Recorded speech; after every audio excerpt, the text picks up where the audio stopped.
राजनीति के लिए नीतीश कुमार जरूरी भी हैं और मजबूरी भी। नीतीश कुमार जिधर भी जाते हैं उस गठबंधन का पलड़ा भारी हो जाता है, जबकि नीतीश कुमार की पार्टी जेडीयू अकेले में कोई बहुत बड़ी शक्ति बिहार में नहीं है, लेकिन जब नीतीश किसी के साथ हो जाते हैं तो उस गठबंधन की शक्ति कई गुना बढ़ जाती है।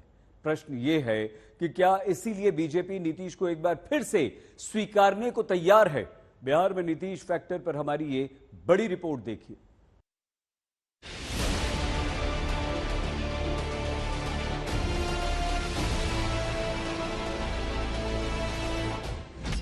मैं देश को यह भी विश्वास दिलाऊंगा कि तीसरे टर्म में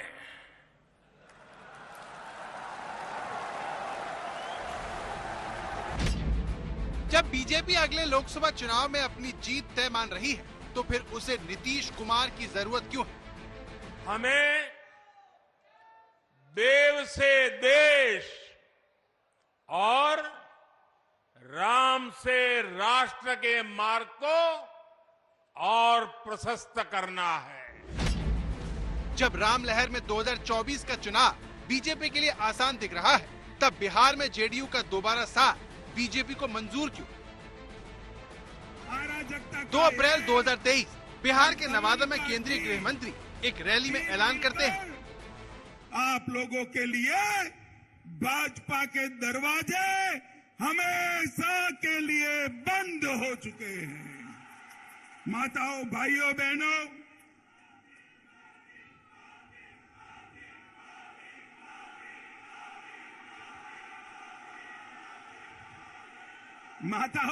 बहनों, आपके नारे बता रहे हैं, जनता भी चाहती है कि अब नीतीश बाबू को वापिस न लिया जाए। यही चाहते हैं ना आप? यही चाहते हैं ना? ऐसा ही होगा, आप चिंता मत करिए। 9 महीने राजनीति में बहुत लंबा वक्त होता है, तभी तो बीजेपी जिस दरवाजे को नीतीश के लिए बंद बता रही थी वो अचानक खुल गया। कि राजनीति में कोई दरवाजा परमानेंट बंद नहीं होता, आवश्यकता के अनुसार दरवाजा खुलता रहता है, बंद होता रहता है। अगर आवश्यकता पड़ेगी तो दरवाजा खुल जाएगा, अगर आवश्यकता नहीं पड़ेगी तो दरवाजा बंद रहेगा। बिहार में नीतीश कुमार एक ऐसे नेता है जिन्हें अपने पाले में करने के लिए बीजेपी और आरजेडी में होड़ रहती है। दोनों पार्टियों के लिए नीतीश कुमार जरूरी भी है और मजबूरी भी। इसीलिए नीतीश को लेकर किसी के भी सुर एक जैसे नहीं रह पाते। क्या संभावना लग रही है कि फिर से वो आएंगे? दूर दूर तो ऐसा नहीं दिखाई देता है। क्या कोई दरवाजा, खिड़की? कौन दरवाजा कौन खोलवाना चाहते हैं? कहाँ का दरवाजा देखना चाहते हैं? उन्होंने जितनी पार्टियां बदली, जितना गठबंधन तोड़ा, हमने उनको कहा कि आपको बिहार की जनता भरोसा नहीं करती है और जानती है कि आप कभी भी कहीं जा सकते हैं, कोई भरोसा आप पे नहीं करती। अचानक दिल्ली पहुंचे आप सम्राट जी, क्या कर रहे हैं? देखिए, बैठक को दिन बताता हूँ। राष्ट्रीय अध्यक्ष से मुलाकात करने के लिए आपके सारे प्रोग्राम बिहार के थे, दिल्ली का कोई कार्यक्रम नहीं था, बुलाया अचानक? नहीं, एकदम कार्यक्रम था। तो जिन सम्राट चौधरी ने नीतीश कुमार को सीएम की कुर्सी से हटाने पर ही अपनी पगड़ी हटाने की सौगंध खाई थी, अब उनका क्या होगा? बिहार की राजनीति में भारतीय जनता पार्टी का दरवाजा बंद है। नीतीश कुमार यदि भारतीय जनता पार्टी की सदस्यता ग्रहण करना चाहते हैं तो मैं स्वागत करूं। बिहार की तस्वीर पूरी तरह बदलती दिख रही है। बीजेपी और नीतीश के बीच नजदीकियां एक बार फिर बढ़ रही है। जो बीजेपी नेता कुछ दिन पहले नीतीश पर हमलावर थे, वो भी चुप्पी साधे बैठे हैं। अगर नीतीश कुमार बीजेपी में आते हैं के साथ आते तो मुख्यमंत्री बनेंगे तो आपको स्वीकार है? मुझे कार्यकर्ता हूं, कार्यकर्ता की तरह रहूंगा। तो बिहार बीजेपी के नेताओं को पार्टी का फैसला मंजूर होगा, क्योंकि बीजेपी के केंद्रीय नेतृत्व की नजर बिहार में किसकी सरकार से ज्यादा लोकसभा चुनाव पर है। बीजेपी का सारा जोर इस बात पर है कि 5 साल पहले के प्रदर्शन को कैसे दोहराया जाए, और यहीं पर नीतीश फैक्टर महत्वपूर्ण हो जाता है, जिसकी वजह से हर खेमा उन्हें चाहता है। नीतीश कुमार जी के पास एक ऐसा नैतिक बल है कि चाहे विरोधी हो चाहे समर्थक हो, अकेले में उसको कबूल करना पड़ता है। कोई प्यार करे या घृणा करे, बिहार की राजनीति में कोई इनकार नहीं कर सकता। ये ताकत है नीतीश कुमार जी की, नैतिक बल है उनके पास। कोई आरोप नहीं, कोई एजेंसी नहीं, कुछ नहीं उन पर कोई आरोप लगा सकता है। हालांकि सबसे बड़ा तथ्य यह है कि नीतीश कुमार किसी गठबंधन में होते हैं तो उनकी ताकत कई गुना बढ़ जाती है, लेकिन अगर अकेले ताकत आजमाते हैं तो पासा उलट जाता है। साल 2014 के लोकसभा चुनाव में आरजेडी, जेडीयू और बीजेपी तीनों ने अलग अलग लोकसभा चुनाव लड़ा। जेडीयू ने अपने दम पर 40 में से 38 सीटों पर उम्मीदवार उतारे, लेकिन उसे नालंदा और पूर्णिया की सीट ही मिली। जबकि 2019 के लोकसभा चुनाव में जेडीयू ने बीजेपी के साथ मिलकर चुनाव लड़ा और 16 सीटें जीती। तो बिहार में हालात चाहे जो रहे, वहाँ की सियासत में नीतीश कुमार संतुलन के सबसे बड़े फैक्टर हैं। इस पर सियासी जानकार अमिताभ तिवारी ने अपने आर्टिकल में पूरा दिलचस्प हिसाब लगाया। 2019 के लोकसभा चुनाव में बीजेपी ने जेडीयू, एलजेपी के साथ मिलकर 54.40% वोट हासिल कर बिहार की 39 लोकसभा सीटें जीती। एनडीए को मिले 54.40% वोट में 22.3% वोट जेडीयू का था, लेकिन 2022 में नीतीश आरजेडी के साथ चले गए, इसलिए महागठबंधन के खाते में जेडीयू का 22.3% वोट जुड़ गया।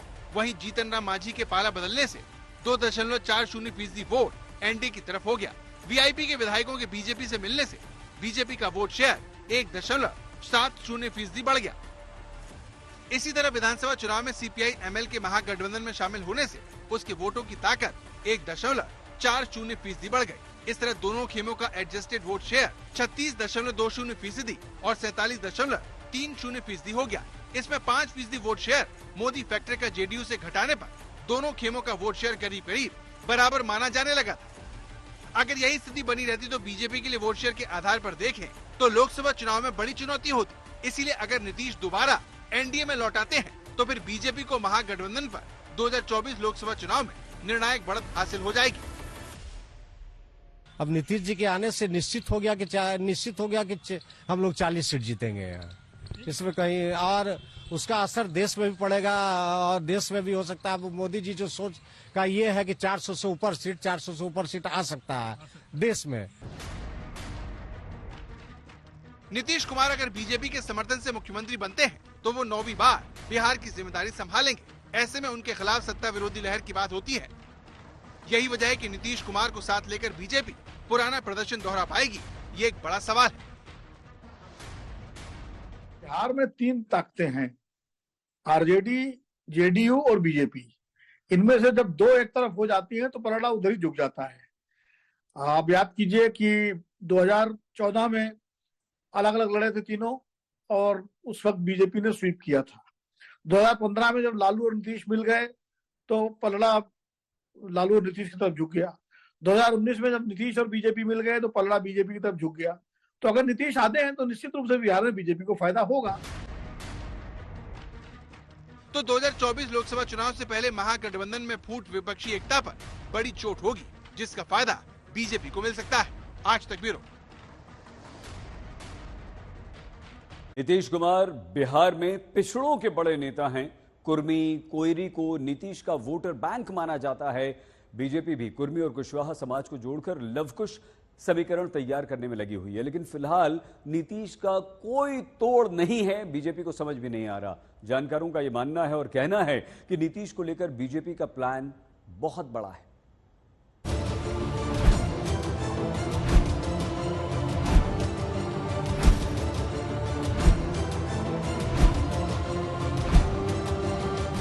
अगर कोई आदमी ऊपर से लिखा के लाया है तो क्या करोगे आप उसमें? आज तो आप व्यंगों के तीर दबा चला रहे हो, मतलब ये आपको अच्छा लग रहा है और क्या? वाकई में नीतीश कुमार सियासत में किसी चमत्कार से कम नहीं है, क्योंकि अगर ऐसा नहीं होता तो फिर वो इतने कम वोट बैंक के बावजूद बिहार की कमान 8 बार नहीं संभालते। माना जा रहा है कि नीतीश कुमार अब बीजेपी के समर्थन से एक बार फिर मुख्यमंत्री पद की शपथ की तैयारी कर रहे हैं और बीजेपी को उन्हें स्वीकार करने में कोई दिक्कत नहीं है। मैं तो घोर आश्चर्य करता था कि कैसे वो महाजंगल राज वाले को टॉलरेट कर रहे हैं और वो इसी कारण से वो महाजंगल राज वाले के कारण से ही हट करके फिर भारतीय जनता पार्टी में आ रहे हैं और हमारा शीर्षस्थ नेतृत्व अगर उनको स्वीकार कर रहा है तो हम भी उनका स्वागत करते हैं। नीतीश कुमार 24 साल पहले पहली बार मुख्यमंत्री बने थे। इतने सालों में नीतीश ने कई बार पलटी मारी और साल 2005 से लगातार मुख्यमंत्री की कुर्सी संभाले हुए हैं। सिर्फ एक बार जीतन राम मांझी को उन्होंने कुछ महीनों के लिए कुर्सी दी थी। 1.5 साल पहले नीतीश आरजेडी के साथ चले गए और विपक्ष को इकट्ठा करने में जुट गए ताकि 2024 में बीजेपी को केंद्र से हटाया जा सके। जीवन भर हम किसी भी तरह से उन लोगों के साथ फिर नहीं जाएंगे। हम लोग साथ जो पुराने समाजवादी हैं एक साथ रहेंगे और बिहार का तो तरक्की करेंगे ही, देश के उत्थान के लिए भी हम लोग मिल करके काम करेंगे। लेकिन नीतीश जिस तरह से विपक्षी एकता चाहते थे वैसा नहीं हुआ और उन्होंने एक बार फिर पलटी मार दी। उसके बावजूद बीजेपी उन्हें गले लगाने को तैयार है। क्यों? नरेंद्र मोदी जी व्यक्तिगत रूप से नीतीश जी को पसंद करते हैं। अमित शाह जी तो हम लोग के मीटिंग में खुल के बोले थे कि नीतीश जी के खिलाफ नहीं बोलना है। सुना बीजेपी ने अपने बिहार के स्थानीय नेताओं को नीतीश के खिलाफ बोलने से परहेज करने की हिदायत दी थी। सवाल है क्यों? आखिर नीतीश में ऐसा क्या है कि उन्हें बीजेपी और आरजेडी अपनी तरफ खींचती है? क्या नीतीश ऐसे जीरो है जो जिस अंक के आगे जुड़ जाए वो बड़ा हो जाता है, इसीलिए नीतीश पर हर कोई संभल कर बोलता है? संशय दूर करना, इस गठबंधन की मुखिया कौन है, गठबंधन किनके साथ बना? तो हमारी ओर से तो आप एक भी टिप्पणी नहीं देख रहे होंगे। तो मैं आग्रह करूंगा हाथ जोड़ के माननीय मुख्यमंत्री जी से कि शाम तक ये जो संशय, कंफ्यूजन, ये इधर उधर, वो सब स्पष्ट हो जाए ताकि बिहार अपने हित पर, बिहार के युवाओं के हित पर हम जो ये 4-5 दिन से चीजें देख रहे हैं वो खारिज हो। नीतीश को लेकर ये सजगता तब है जब प्रशांत किशोर जैसे पुराने सहयोगी रहे उनके पतन की भविष्यवाणी करते हैं। जो आदमी अपने जीवन के अंतिम दौर में पहुंच गया है, वो सामाजिक राजनीतिक हर नजरिए से नीतीश कुमार का ये अंतिम दौर चल रहा है। अब अपना छटपटाहट में कभी दाएं कभी बाएं कर रहे हैं, उससे कुछ होने वाला नहीं है।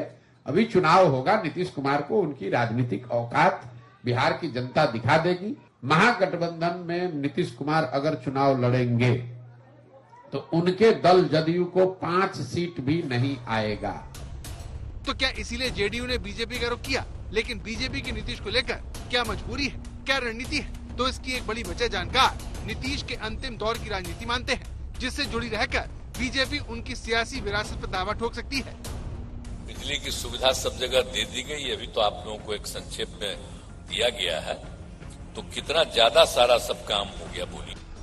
एक तस्वीर कुछ महीने पहले की है, दूसरी तस्वीर कर्पूरी ठाकुर जयंती की। पहली तस्वीर में नीतीश कुमार बिना लिखा भाषण पढ़ रहे हैं, दूसरी तस्वीर में वो बार बार कागज को देखकर बोलते हैं। वो इस कार्यक्रम में बोलते हुए कई नेताओं के नाम भूल जाते हैं, जिसे याद करने के लिए वो बार बार पेपर पढ़ते हैं। और जब सारा का सारा काम उन्होंने कर दिया। अब सवाल ये है कि इस बदलाव के पीछे क्या कारण हो सकता है?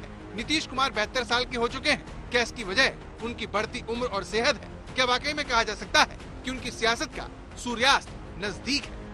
नीतीश कुमार की राजनीति अब अपने अंतिम दौर में है और उसके बाद जो उनका वोट बैंक है, जो जनाधार है, वो कहाँ जाएगा? या तो आरजेडी के पास जाए, कांग्रेस वहां किसी हैसियत में है नहीं, दूसरा विकल्प बीजेपी का है।